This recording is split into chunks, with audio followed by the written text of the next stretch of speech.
الحمد لله نحمده ونستعينه ونستغفره ونعوذ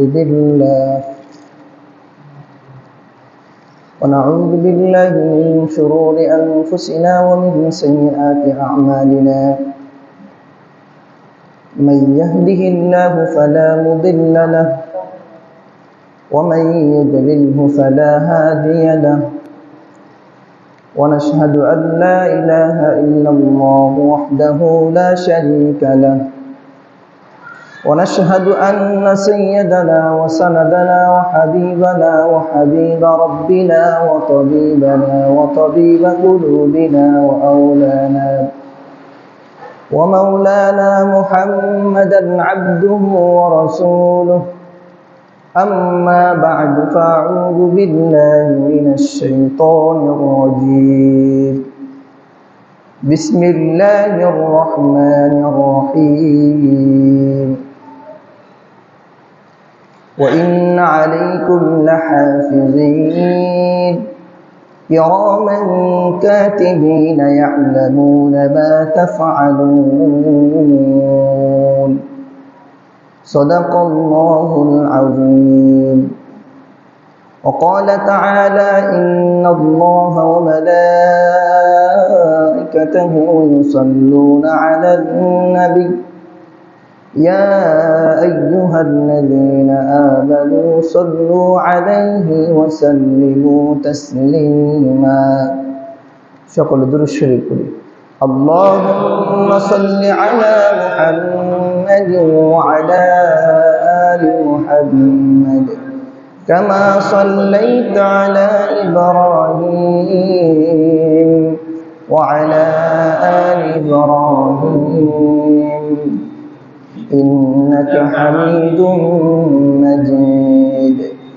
اللهم بارك على محمد وعلى آل محمد كما باركت على إبراهيم وعلى آل إبراهيم إنك حميد مجيد. بلغ العلا بكماله كشف الدجى بجواله حسنت جميع خصاله صلوا عليه وآله. لا إله إلا الله لا إله لا إله إلا الله لا إله إلا الله لا إله إلا الله لا إله إلا الله لا إله إلا الله محمد رسول الله صلى الله عليه وسلم. الحمد لله. সম্মানিত উপস্থিতি মুসল্লিয়ান ইকরাম, আল্লাহ সুবহানাহু ওয়া তাআলার দরবারে অসংখ্য অগণিত শুকরিয়া যে মহান মালিক জুমার দিনে মসজিদের মধ্যে আগে এভাবে আসার বসার তৌফিক দান করেছেন। এই জন্য মালিকের দরবারে শুকরিয়া আদায় করি। সকলে পড়ে নেই আলহামদুলিল্লাহ।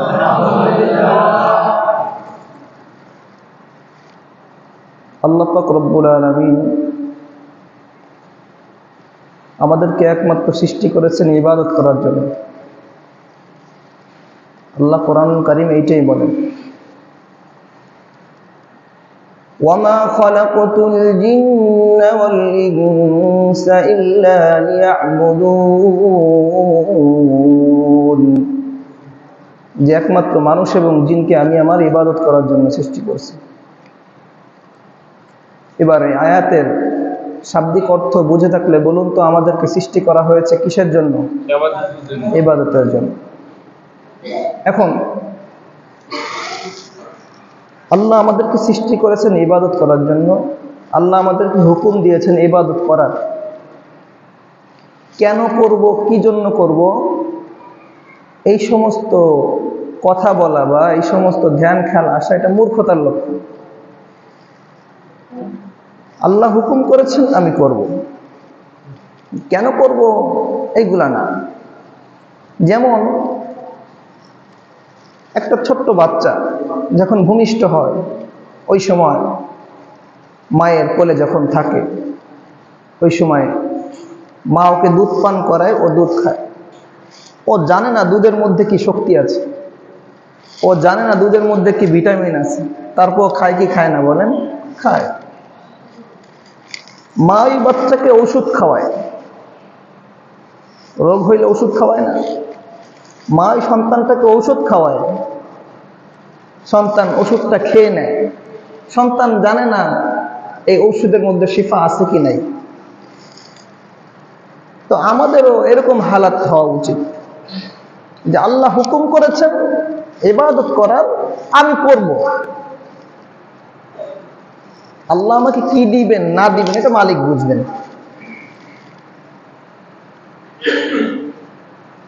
যেমন আল্লাহ হুকুম করবেন, আমাদের করতে হবে। এখন যদি এরকম হয় না, ইবাদত তো 1 মাস করলাম, 2 মাস করলাম, কিছু পাইলাম না, তো ইবাদত বন্ধ করে দিই, এরকম কিছু নেই। আল্লাহ, এরকম যেন না হয় যে 1 মাস করছি, 2 মাস করছি, এখন ইবাদত বন্ধ করে দেই, পাই না কিছু। যেহেতু মনে করেন একটা উদ্দেশ্য নিয়ে আপনি ইবাদত করতেছেন, যে কোনো একটা উদ্দেশ্য হতে পারে। একটা নিজের উদ্দেশ্য নিয়ে আল্লাহ আমি আমলগুলো করতেছি, আল্লাহ যদি আমার একটু সহজ করে দেয়। যেমন তো দেখলেন যে 1 মাস, 2 মাস, 6 মাস হয় না, এরপরে আপনি বন্ধ করে দিলেন আমল। এমন না, আল্লাহ আদেশ করেছেন আমি করব, এইটাই কথা। যেমন উদাহরণ দিলে বুঝতে পারবেন, মুসা নবীনা আলাইহিস সালাতু ওয়াস সালাম, নাম শুনছেন না? জলিলুল কদর পয়গম্বর,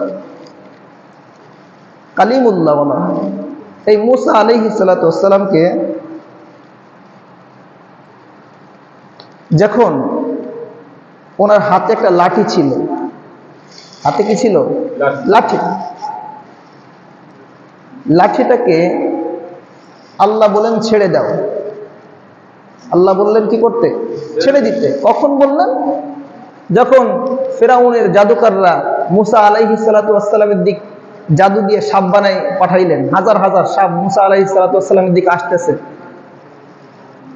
যখন সাপ একটা মানুষের দিক আসে, আপনাদের বিবেক কি বলে? ওই সময় কি লাঠি ছাড়তে হয় না লাঠি শক্ত করে ধরতে হয়? আমাদের বিবেক এইটা বলে না? আল্লাহ যে বললেন ছেড়ে দাও, আল্লাহ বলছেন মুসা আলাইহিস সালাতু ওয়াস সালাম কি বলেন? আল্লাহ বলেছেন এর মধ্যে নিশ্চয়ই কোনো কল্যাণ আছে। আল্লাহ বলেছেন ছেড়ে দিতে, আমি ছেড়ে দিলাম। যখন ছেড়ে দিলেন, লাঠিটা সাপ হয়ে হাজার হাজার সাপগুলাকে গিলে ফেললো। হাজার হাজার সাপগুলাকে কি করলো? গিলে ফেললো। কথা কি বোঝা যাচ্ছে? হ্যাঁ, বোঝা যাচ্ছে? হাজার হাজার সাপগুলাকে গিলে ফেললো।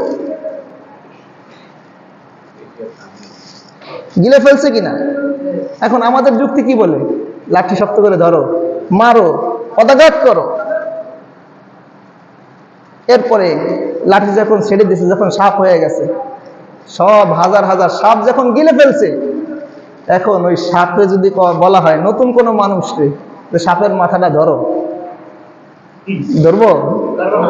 আল্লাহ কইতেছে হ্যাঁ মুসা সাপের মাথাটা ধরে বসে। কেমনটা লাগে সাপের মাথা ধরলে? আল্লাহর হুকুম করতে হবে, আল্লাহর হুকুম করতে হবে। এটার মধ্যে কল্যাণ নাকি অকল্যাণ মালিক জানেন। আমাকে আল্লাহ হুকুম করেছেন, আমি করব, এটাই তো কথা। আল্লাহ বলতেছেন লা তাখাফ ওয়ালা তাহজান, খুজ, ওইটাকে ধরো, ভয় করো না।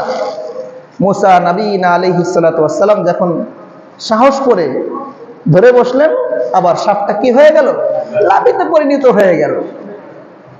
এরকম আরো অনেক ঘটনা আছে, উদাহরণ দেওয়া যাবে। যাই হোক আর কি, আমরা যেটা বোঝাতে চাচ্ছি যে আল্লাহ বলেছেন ইবাদত করতে, আমি ইবাদত করব। কেন করব, করলে কি ফায়দা, এইটা পরের বিষয়। আল্লাহ বলেছেন নামাজ পড়তে, আমি নামাজ পড়ব। আল্লাহ বলেছেন রোজা রাখতে, আমি রোজা রাখব। আল্লাহ বলেছেন হজ করতে, আমি হজ করব। আল্লাহ বলেছেন যাকাত দিতে, আমি যাকাত দেব। যত আমল আছে করবো ইনশাআল্লাহ। এমন হয়েছে রমজান মাসে আমল করছে, কিছু পায় নাই, এখন ছেড়ে দিছে, এরকম কোনো বিষয়? আল্লাহ আমাদের হেফাজত করুক, বলেন আমিন। তাহলে বুঝতে পারছেন তো, ইবাদত করবো কার জন্য? আল্লাহকে রাস্তে, আল্লাহকে ওয়াস্তে, আল্লাহর রেজামন্দি অর্জনের জন্য আমরা ইবাদত করব। আমরা যে গুনাহ করি, আজকে আমরা আলোচনা করব মানুষের নেক আমল, বদ আমল। নেক আমল, বদ আমল সব কিছু আল্লাহর কাছে রক্ষণাবেক্ষণ করা। আল্লাহ সব কিছু রক্ষণাবেক্ষণ করেন। হাসরের ময়দানে এই আমলগুলা চারটা সাক্ষী আমাদের বিরুদ্ধে সাক্ষী দিবে। এক নম্বর সাক্ষী আমাদের হাসরের ময়দানের প্রথম সাক্ষী আল্লাহ রাব্বুল আলামিন বলেন, হাসরের ময়দান এমন একটা জমিন, যে জমিনে বান্দার আমল নামা প্রকাশ করে দেওয়া হবে। বান্দা আমল নামা দেখে বলবে, লা ইউগাদিরু সগীরাতান ওয়ালা কাবীরাতান ইল্লা আহসাহা। এটা কেমন আমল নামা, একটা ছোট গুনাহও ছাড়ে নাই, একটা বড় গুনাহও ছাড়ে নাই। আমল নামা দেখে বান্দা পড়তে পারবে এটা কেমন আমল নামা। আহারে, একটা চিপায় চাপায় যে একটা গুনাহ করছি ওইটাও লেখা আছে, একটা বড় আমল করছি ওইটাও লেখা আছে, একটা রাতের অন্ধকারে একজনকে একটা টাকা দান করেছি এটাও লেখা আছে। এটা কেমন আমল নামা? আমল নামা যখন বান্দার বিরুদ্ধে সাক্ষী দিবে, আল্লাহ অমুক সময় রাতের অন্ধকারে অমুক জায়গায় যে অন্ধকারে এই গুনাহটা করেছে, ফেরেশতারা যখন আমল নামা দেখবে, ডিজিটাল জামানার ডিজিটাল মুসলমান তো দেখছে যে এআই দিয়ে মানুষের ঘাড় পরিবর্তন করে দিয়ে অন্য একজন মাথা লাগায় দেয়, মানুষের চেহারার মধ্যে অন্য একজনের কথা ঢুকাই দেয়। এআইয়ের যুগ তো, ওই সময় মুসলমান, এই ডিজিটাল মুসলমানরা বলবে, আল্লাহ এটা আমার আমল নামা পরিবর্তন করে অন্য কারো আমল নামা আমার মধ্যে ঢুকাই দেওয়া হয়েছে। দেখেন আপনি ভালো করে রিসার্চ করে দেখেন, এই বান্দাগুলো এটা বলবো ওই দিনকে যখন অস্বীকার করবে। আল্লাহ রাব্বুল আলামিন দ্বিতীয়তে আল্লাহ দ্বিতীয় আমাদের সাক্ষী হিসেবে ফেরেশতাদেরকে হাজির করবেন। কাদেরকে? ফেরেশতাদের। প্রথম হলো আমল নামা দেখবে, বান্দার আমল নামা দেখে বলবে। দ্বিতীয়ত ফেরেশতারা বলবে, ওয়া ইন্না আলাইকুম লাহাফিজিন কিরামান কাতিবিন ইয়ালামুনা মা তাফআলুন। আল্লাহ বলবেন যে কিরামান কাতিবিন, সম্মানিত লেখকদ্বয়, তারা সব আমল নামাগুলা লিখে রাখছে। ভালো আমল, খারাপ আমল সব তারা বলা শুরু করে দিবে। এইটা হলো দুই নম্বর সাক্ষী, ফেরেশতারা সাক্ষী দিবে। কিরামান কাতিবিন, দুইজন ফেরেশতা আছে। কিরামান কাতিবিন কোন ফেরেশতার নাম না। কিরামান কাতিবিন কোন কিসের নাম না? ফেরেশতার নাম না। কিরামান কাতিবিন অর্থ হলো সম্মানিত লেখকদ্বয়। সম্মানিত লেখকদ্বয় মানে দুইজন সম্মানিত লেখক আছে আমাদের কাঁধে। এটা বিশ্বাস হয় আপনাদের? হ্যাঁ, কোরআনের আয়াত, আল্লাহ বলতেছেন যে সম্মানিত দুইজন লেখক আপনাদের কাঁধে আছে, তারা লিখতেছে, জাররা জাররা পরিমাণ লিখতেছে, এক বিন্দু এদিক সেদিক করবে না। তারা ঘুষ খায় না। তারা ঘুষ খায়? ঘুষ খায় না। এদিক সেদিক করার কায়দা নাই। আপনি যেটা করবেন ওইটাই লিখবে। জাররা জাররা লিখতেছে। কিন্তু যখনই কোনো গুনাহ করতে যাবে ওই সময় এই কথাগুলো ভাববেন যে আমার আমল নামা তো হাসরের ময়দানে খুলে দেওয়া হবে, সবার সামনে খুলে দেওয়া হবে। পড়তে থাকবো বান্দা, গুনাহ করলেও পড়তে থাকবে। আমি এখন গুনাহ করতেছি আর হাসরের ময়দানে আমার আমল নামা তো লেখা হয়ে যাচ্ছে, এটা তো আমার মানুষের সামনে প্রকাশ হয়ে যাবে। যখন কোনো গুনাহ করতে যাবেন ওই সময় এটা ভাববেন, আহারে আমার সাথে কেউ থাকুক বা না থাকুক, সম্মানিত লেখকদ্বয় দুইজন ফেরেশতা তো আছে আমার সঙ্গে, তারা তো লিখে নিচ্ছে। আমি আজকে কথার মাধ্যমে কার সাথে অন্যায় করতেছি, আমি আজকে কথার মাধ্যমে কার উপর জুলুম করতেছি, একে অন্যের দখলদারিত্ব করতেছি, অনেক কিছু করি না আমরা অন্যায় কাজ। এই কথাগুলো যখন পড়বেন, গুনাহগুলো যখন করতে যাবেন, এই কথাগুলো ভাববেন যে সম্মানিত লেখকদ্বয় আমাদের সাথে আছে। এটা হলো দ্বিতীয় সাক্ষী। 3 নম্বর সাক্ষী বান্দার আমল নামার। সূরা ইয়াসিন আল্লাহ বলেন, اليوم نختم على أفواههم وتكلمنا أيديهم وتشهد أرجلهم بما كانوا يكسبون। আল্লাহ বলেন যে তৃতীয় সাক্ষী হলো বান্দার এই হাত পা সাক্ষী দিবে। ওই সময় আমল নামা বন্ধ, বান্দার মুখের মধ্যে মোহর মেরে দেওয়া হবে, সিল লাগিয়ে দেওয়া হবে। বান্দা কথা বলতে পারবে না। বান্দা কি করতে পারবে না? কথা বলতে পারবে না। হাত পা সাক্ষী দিবে। হাত বলবে, আল্লাহ, এই বান্দার সাথে আমাকে আপনি দিয়েছিলেন, কিন্তু ওই দিন আপনি আমাকে কথা বলার শক্তি দেন নাই রে মালিক। আল্লাহ, ওই দিন আমি কোনো কিছু বলতে পারি নাই। আজকে আপনি আমাকে শক্তি দিয়েছেন, আমি বান্দার সব জাররা জাররা পরিমাণ আমাকে হাত দিয়ে যত অপকর্ম করেছেন সব কিছু আমি বলে দিব। আল্লাহ, এই বান্দা পা দিয়ে কোথায় কোথায় গিয়েছিল আমি সব বলে দিব। আল্লাহ, ওই দিন হাত কথা বলবে, পা কথা বলবে। বান্দা ওই দিনকা সূরা হামিম সাজদার মধ্যে আল্লাহ বলেন, হাত্তা ইযা মা জাউহা শাহিদা আলাইহিম সামউহুম ওয়া আবসারুহুম ওয়া জুলুদুহুম বিমা কানু ইয়াকসিবুন। ওই দিন বান্দার চামড়া পর্যন্ত সাক্ষ্য দিবে, চামড়া পর্যন্ত সাক্ষ্য দিবে, বান্দার চামড়া পর্যন্ত সাক্ষ্য দিবে। বান্দাকে, বান্দা ওই দিন চামড়াকে বলবে, চামড়া রে, তুই শীতের দিনে শুষ্ক হয়ে যাইতা, আমি বান্দা দামি দামি লোশন আর তেল তোমার শরীরের মধ্যে লাগায় দিতাম। ও বান্দা, এই চামড়া কেন তুমি আমার বিরুদ্ধে সাক্ষী দাও?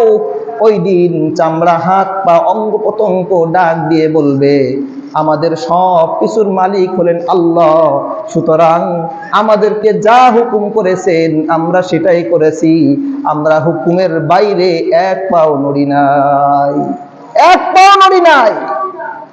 আমাদেরকে যা হুকুম করা হয়েছে আমরা তাই করছি। এটা হলো বান্দার তৃতীয় সাক্ষী। হাত পা, অঙ্গ প্রত্যঙ্গ, চামড়া সব কিছু সাক্ষ্য দিবে। 4 নম্বর সাক্ষী। 4 নম্বর সাক্ষী বান্দা যে জায়গায় বসে গুনাহ করে, জমিন, এই জমিন তার বিরুদ্ধে সাক্ষ্য দিবে। জমিন তার বিরুদ্ধে সাক্ষী দিবে।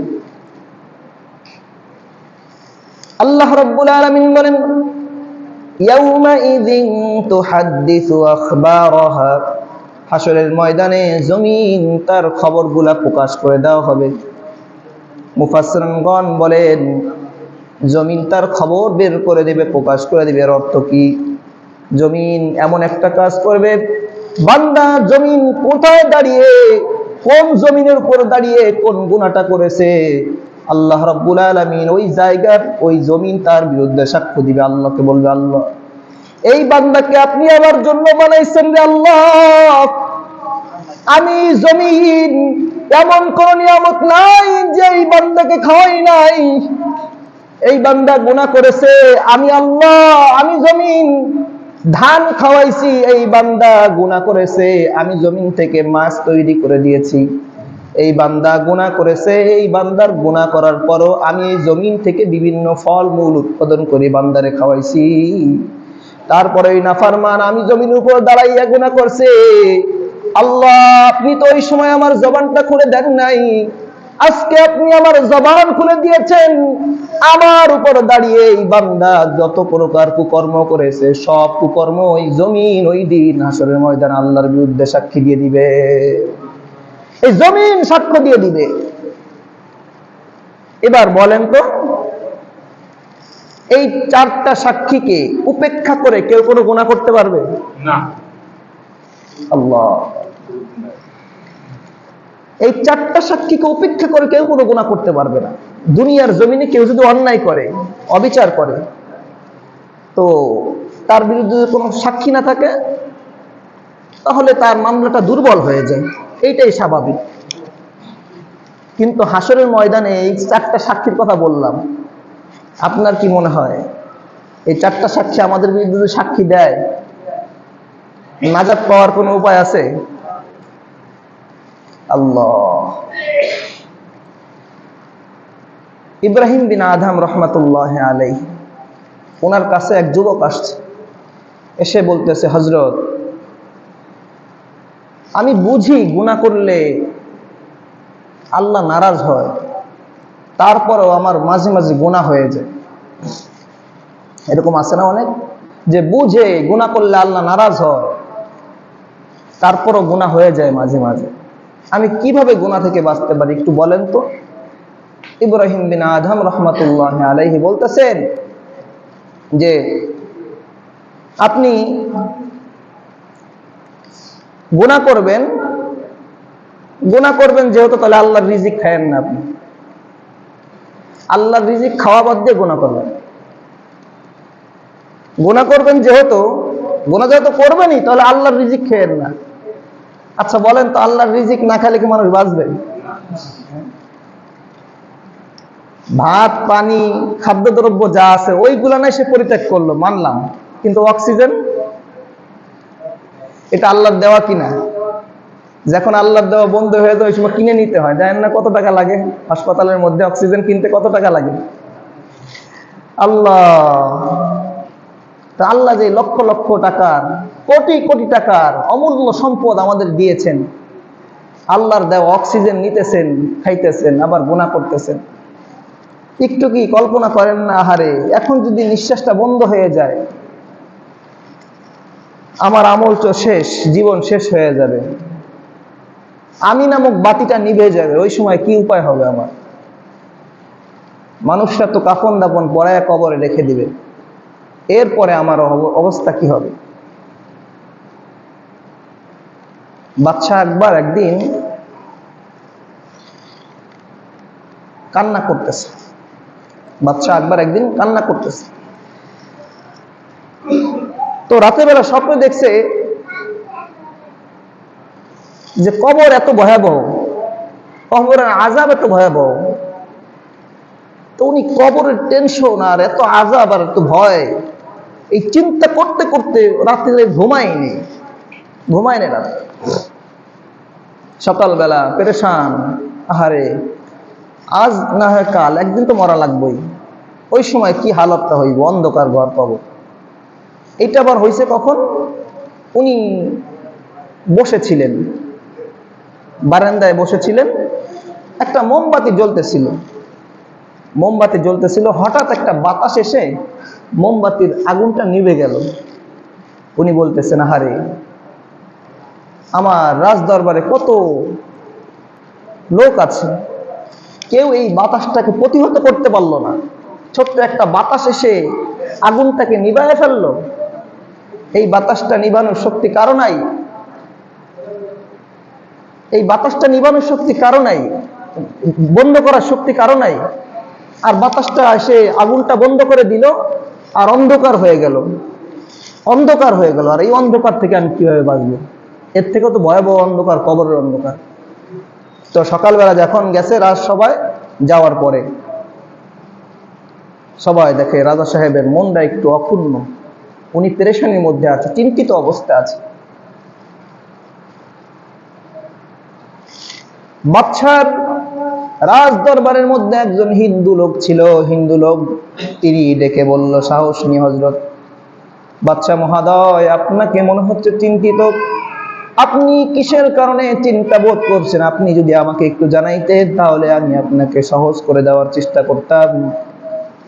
এবার রাজা মহোদয়, বাদশা আকবর ডাক দিয়ে বলেন, আচ্ছা বলুন তো, আমার এই রাজ দরবারে অসংখ্য মানুষ আছে, তারা একটা ছোট্ট বাতাসকে উপেক্ষা করতে পারলো না, ঠেকাইতে পারলো না।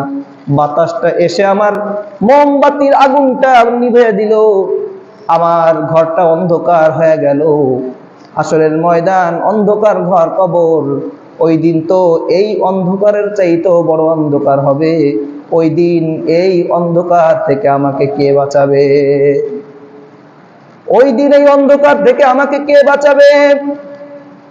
এবার ওই হিন্দু লোকটা বলতেছেন, বাদশা মহোদয়, আপনি জানেন আপনাদের নবী মুহাম্মদুর রাসূলুল্লাহ তিনি বেঁচে ছিলেন, তার বয়স ছিল 65 বছর বেঁচে ছিলেন। এই 65 বছর জিন্দেগির পর তিনি অন্ধকার ঘর কবরের মধ্যে চলে গিয়েছেন। তাহলে তিনি মারা যাওয়ার পর থেকে নিয়ে আজ পর্যন্ত কতদিন তিনি কবরের জগতে আছেন? বাদশা মহোদয় ওই সময়ের হিসাব নিকাশ করে বললেন 800 বছর কবরের মধ্যে আছেন।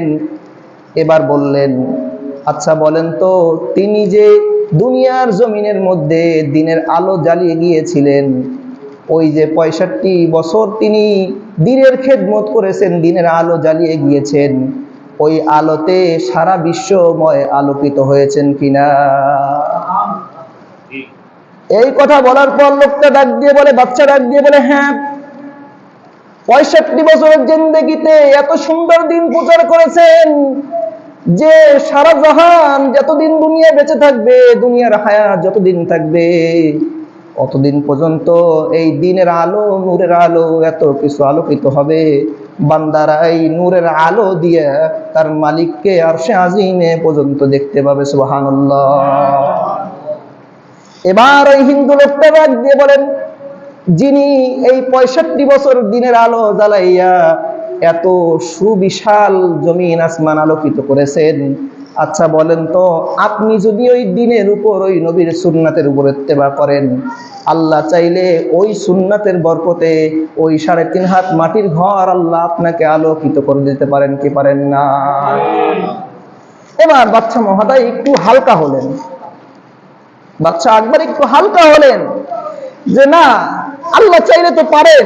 আমি যদি সুন্নাতের ইত্তেবা করি, আমার নবীর সুন্নাতের ইত্তেবা করি, সুন্নাতকে আঁকড়ে ধরি, তাহলে আল্লাহ চাইলে এই সুন্নাতের ওসিলায় আমাকে এই কবরটাকে 3.5 হাত কবর, যেখানে অন্ধকার, আজ পর্যন্ত দেখছেন আমাদের কবরস্থানে কেউ মারা যাওয়ার পরে কেউ ভিতরে লাইট ঢুকাই দিছে। অনেক আমার আত্মীয় স্বজনের, অনেক আদরের বাপ মা আমার ছিল, রাত্রেবেলা বাতি বন্ধ করলে ঘুমাইতে পারতো না, কবরের ভিতরে একটা লাইট দিয়ে দিই। এরকম কেউ দিচ্ছে ভাই?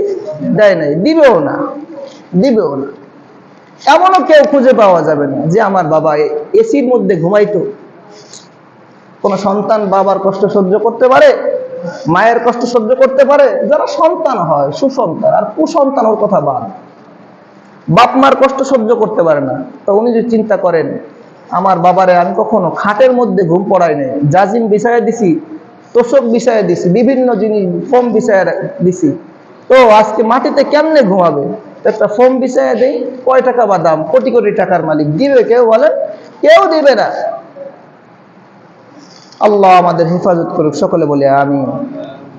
তো যে কথা বলতেছিলাম, ইব্রাহিম বিন আদমের কাছে যুবক আসছে, এসে বলতেছে যে 1 নম্বর কাজ, তুমি যদি গুনাহ করো মালিকের রিজিক খাওয়া না। গুনাহ করবা তো মালিকের রিজিক খাইবা না। এটা কি সম্ভব বলেন? মালিকের রিজিক না খাই আমরা কি বাঁচতে পারবো? পারবো না। এবার ওই যুবক ডাক দিয়ে বলতেছেন, আচ্ছা আপনি দ্বিতীয় প্রশ্ন করেন, দ্বিতীয় উপায়টা বলেন। প্রথম উপায় তো আমি পারব না, দ্বিতীয় উপায় বলতেছে, তুমি গুনাহ করবা তো মালিকের জমিনে থাকবা না। মালিকের জমিন ছাড়া কি কেউ গুনাহ করতে পারবে? মালিকের জমিন ছাড়া থেকে গুনাহ করতে পারবে না। যেখানে যাবে ওইখানে মালিকের জমিন আছে। আল্লাহর দেওয়া জমিন না সব? আর জমিন বাদ দিয়ে কেউ গুনাহ করতে পারবে? আসমান আল্লাহর সৃষ্টি, জমিন আল্লাহর সৃষ্টি, সব কিছু আল্লাহর সৃষ্টি। আল্লাহর সৃষ্টি বাইরে যায় কেমনে গুনাহ করবে? 3 নম্বর, যুবক দেখেন এটাও তো সম্ভব না। 3 নম্বর, তুমি যদি